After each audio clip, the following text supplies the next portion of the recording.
Hey everybody, my name is Andre and I would like to teach you and share some of the beautiful insights of how to make a beautiful pate de campagne, which is a rustic, country-style French pork pate.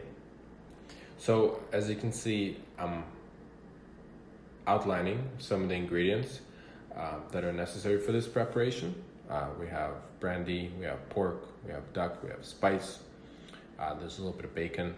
I'm gonna go through all the steps and show everybody who's watching this video what we do with all of these ingredients.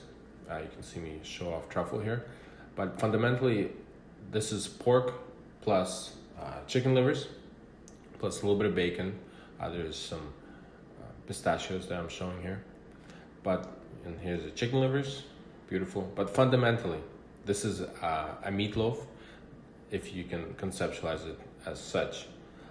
We start off with pork. This is a pork shoulder. You want something that resembles 80-20 as far as fat to lean muscle. So either pork butt or pork shoulder or pork loin will do. So I've cut up my pork portion. Now I'm taking the skin off some 2 duck legs. What we're going to do is take the skin off and then debone them very nicely, keeping as much meat as you can on the bone, and then taking the skin off and preserving the skin for other preparations. You can render it, you can maybe add it to a different pate, but here I've saved it on the side and just diced up our duck legs into something that fits through a grinder, plain and simple. So this is our meat mix, the main meat mix: chicken livers, duck legs, and pork loin, all cut up in a large dice. Our last but not least is 4 ounces of bacon, which we're also gonna dice up and put into the mix. Now onto the aromatics. We have 2 shallots, which we halved and sliced. We're gonna add them into our pile. I have a handful of garlic cloves. There's about 4 that I grated. I'm gonna run a knife through a bunch of parsley, a small bunch. And keep in mind, all this is gonna get ground, so it's not strictly necessary to keep everything good size, but as long as it fits through the grinder at some point, we'll be okay. And here I'm measuring some pink salt, some pate spice, which is a mixture of cloves and nutmegs and bay leaves, as well as the main seasoning is 25 grams of salt for this recipe. And the pink salt is what's gonna keep it from oxidizing and keep it nice and bright pink once it's cooked. So we mix our seasonings, we mix our salts. The last thing to do is to add a little bit of brandy. This is a French pate recipe, of course, so it requires some French style liquor, or a spirit, I suppose. A little bit of ground pepper. And now what we're gonna do is we're gonna let this marinate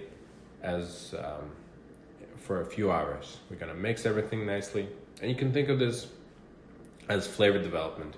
This is one of those steps that doesn't seem like a lot, but it's crucial in terms of allowing everything to taste homogeneous at the very end. Bacon is gonna pass off some of those flavors to the pork, and the parsley, and everything else is gonna mingle and develop really nice aromas. Here onto pistachios. I'm shelling about a cup, maybe 3/4 cup of nice pistachios. This is a big pate, so I'm shelling quite a few. Before I grind this mix, it's recommended that we freeze lightly all of this, and this is just gonna allow for some very nice grinding. So while that's freezing, we're gonna weigh out or measure out some breadcrumbs. There's a little bit of cream and 2 eggs. And this is what they call a panade. And this is really the fundamental glue. There is some development of other proteins that help the meat stick together once you grind it. But what this panade does, it sort of fills the gap in between the meat and allows for some of that moisture retention, which is, everybody loves a moist and delicious pate. Nobody likes dry food unless it's chips, I suppose. But here we are grinding our pate on a medium die. This is a 5 millimeter die, 6 mil die.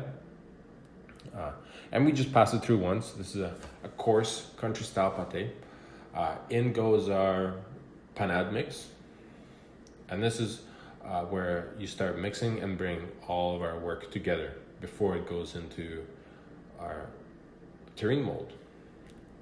So you mix your panade, you mix your ground pork, ground chicken livers, and then of course you put some garnish in there. We've decided to go with, as you can see, some flakes of truffle actually, and some nice pistachios. So I'm gonna give that a nice thorough mix. But as you can see, the mixture is nice and I suppose very pliable. It's not too bad, but you can see there's some homogeneous.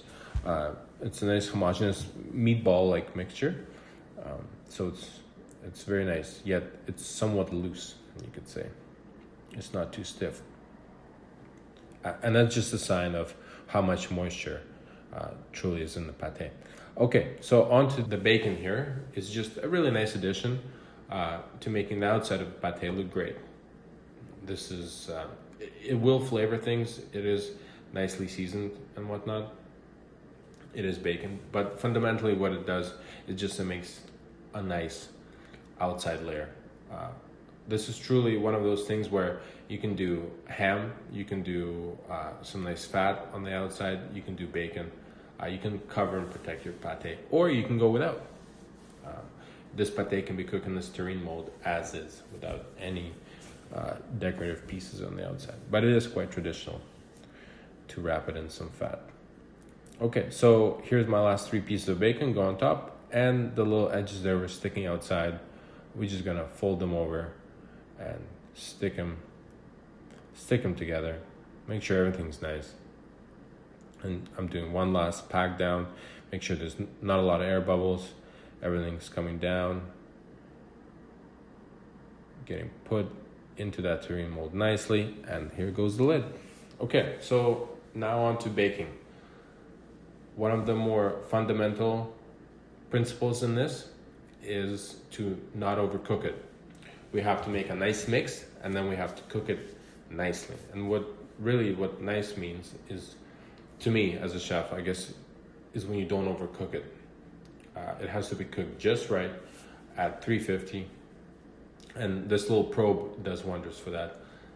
The probe fundamentally allows me to walk away from the pate while it cooks to 155 degrees Fahrenheit. I don't have to manually check it. It just sits there. And once it comes out, as you can see, it's nice and liquid. You want to press it down. You want to press it down with a few jars of pickles. And what that does is compresses the whole pate down and allows for a nice firm slice once it's out of the cooler. You probably want to let this sit for about 12 hours, maybe up to 24 in a nice cold room or a fridge. Okay, so my pate has sat overnight. As you can see, a lot of the fat has solidified.